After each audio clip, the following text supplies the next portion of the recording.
ਤੇ ਹਰਜੋਤ ਸਿੰਘ ਜੀ, ਅਗਲੀ ਖਬਰ ਵੱਲ ਵਧਦੇ ਹਾਂ। ਜਾਪਾਨ ਤੋਂ ਆ ਰਹੀ ਹੈ। ਜਾਪਾਨ ਜਿੱਥੇ ਅੱਜ ਤੋਂ ਕਈ ਵਰ੍ਹੇ ਪਹਿਲਾਂ ਇੱਕ ਬਹੁਤ ਭਿਆਨਕ ਅਰਥਕੁਏਕ ਆਇਆ ਸੀ, ਭੂਚਾਲ ਆਇਆ ਸੀ, ਜਿਸ ਕਰਕੇ ਸੁਨਾਮੀ ਆਈ ਸੀ ਤੇ ਸੁਨਾਮੀ ਨੇ ਬਹੁਤ ਜ਼ਿਆਦਾ ਤਹਿਸ-ਨਹਿਸ ਸਥਿਤੀ ਨੂੰ ਜਿਹੜਾ ਉਹ ਕਰ ਦਿੱਤਾ ਸੀ।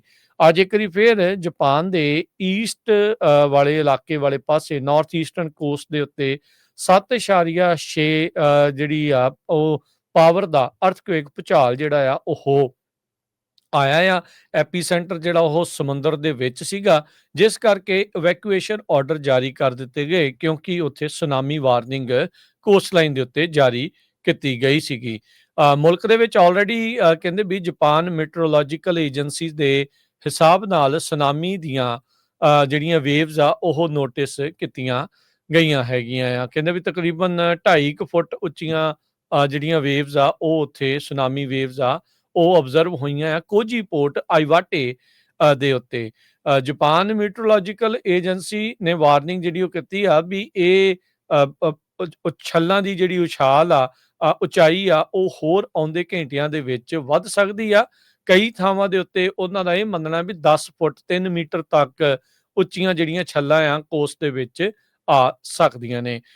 ਯੂਨਾਈਟਿਡ ਸਟੇਟ ਜੀਓਲੋਜੀਕਲ ਸਰਵਿਸ ਨੇ ਦੱਸਿਆ, ਸਰਵੇ ਨੇ ਜਿਹੜਾ ਉਹ ਦੱਸਿਆ ਵੀ ਇਹ ਜਿਹੜਾ ਅਰਥਕੁਏਕ ਈਸਟਰਨ ਟਾਈਮ ਦੇ ਹਿਸਾਬ ਦੇ ਨਾਲ ਸਵੇਰੇ 9:15 ਵਜੇ ਉਹ ਆਇਆ ਆ ਤੇ 33 ਮੀਲ ਡੂੰਘਾ ਧਰਤੀ ਦੇ ਵਿੱਚ ਕੋਸਟ ਤੋਂ ਤਕਰੀਬਨ 44 ਮੀਲ ਦੂਰ ਜਾਪਾਨ ਦੇ ਕੋਸਟ ਤੋਂ ਜਿਹੜਾ ਇਹ ਭੂਚਾਲ ਟਰੈਕ ਕੀਤਾ ਗਿਆ ਆ। ਬਹੁਤ ਸਾਰੀਆਂ ਜਿਹੜੀਆਂ ਰਿਪੋਰਟਸ ਆ ਉਹ ਅਮੋਰੀ ਪ੍ਰੀਫੈਕਚਰ ਜਿਹੜੀਆਂ ਆ ਉਸ ਦੀਆਂ ਇਹ ਆਈਆਂ, ਜਿਹੜੇ ਚੀਫ ਕੈਬਨਿਟ ਸਕੱਤਰ ਕਹਿ ਰਹੇ ਆ ਵੀ ਕਈ ਇੰਜਰੀਜ਼ ਤੇ ਫਾਇਰਸ ਇਸ ਭੂਚਾਲ ਦੇ ਕਰਕੇ ਰਿਪੋਰਟ ਕੀਤੀਆਂ ਗਈਆਂ ਆ।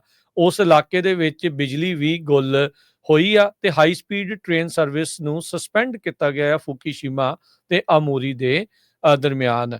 CNN ਵਾਲੇ ਰਿਪੋਰਟ ਕਰ ਰਹੇ ਵੀ ਉਹਨਾਂ ਦੀ ਜਿਹੜੀ ਟੀਮ ਆ ਜੋ ਜਾਪਾਨ ਦੀ ਰਾਜਧਾਨੀ ਟੋਕੀਓ ਦੇ ਵਿੱਚ ਆ, ਉੱਥੇ ਵੀ ਉਹਨਾਂ ਨੂੰ ਭੂਚਾਲ ਦੇ ਤੇਜ਼ ਝਟਕੇ ਮਹਿਸੂਸ ਹੋਏ, ਜੋ ਕਿ 30 ਸੈਕਿੰਡ ਤੱਕ ਜਿਹੜੇ ਚੱਲਦੇ ਰਹੇ ਹੈਗੇ ਆ। ਸੋ ਇਦਾਂ ਦੀਆਂ ਜਿਹੜੀਆਂ ਰਿਪੋਰਟਸ ਇਸ ਟਾਈਮ ਸਾਹਮਣੇ ਆਈਆਂ ਆ, ਇਸ ਕਰਕੇ ਉਹਨਾਂ ਇਲਾਕਿਆਂ ਦੇ ਵਿੱਚ ਇਸ ਟਾਈਮ ਇਵੈਕੂਏਸ਼ਨ ਆਰਡਰ ਜਾਰੀ ਕੀਤੇ ਗਏ ਆ।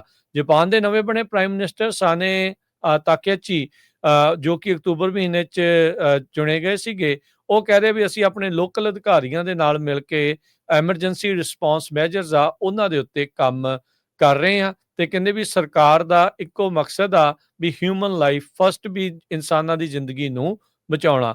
ਜਾਪਾਨ ਦੇ ਵਿੱਚ ਇਦਾਂ ਦੇ ਭੂਚਾਲ ਕੋਈ ਨਵੀਂ ਚੀਜ਼ ਨਹੀਂ ਆ।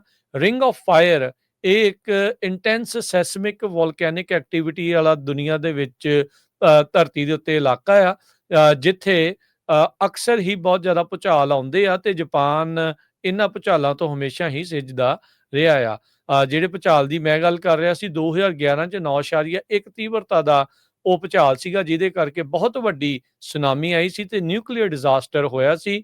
ਉਸ ਸੁਨਾਮੀ ਦੇ ਵਿੱਚ 22,000 ਤੋਂ ਵੱਧ ਲੋਕਾਂ ਦੀਆਂ ਮੌਤਾਂ ਜਿਹੜੀਆਂ ਉਹ ਹੋਈਆਂ ਸੀ ਤੇ ਫੁਕੂਸ਼ੀਮਾ ਦਾ ਜਿਹੜਾ ਨਿਊਕਲੀਅਰ ਪਾਵਰ ਪਲਾਂਟ ਆ ਉਸ ਦਾ ਮੈਲਟ ਡਾਊਨ ਹੋਇਆ ਸੀ। ਸੋ ਹੁਣ ਇੱਕ ਨਵਾਂ ਭੂਚਾਲ ਆਇਆ ਆ 7.6 ਤੀਬਰਤਾ ਦਾ ਤੇ ਸੁਨਾਮੀ ਦੀਆਂ ਵੇਵਜ਼ ਤਕਰੀਬਨ 2.5 ਫੁੱਟ ਦੀਆਂ ਜਿਹੜੀਆਂ ਉਹ ਐਡ ਜਿਹੜੀਆਂ ਉਹ ਦੇਖੀਆਂ ਗਈਆਂ ਆ ਤੇ 10 ਫੁੱਟ ਤੱਕ ਦੀ ਸੁਨਾਮੀ ਆਉਣ ਦੀ ਸੰਭਾਵਨਾ ਉੱਥੇ ਪ੍ਰਗਟਾਈ ਗਈ।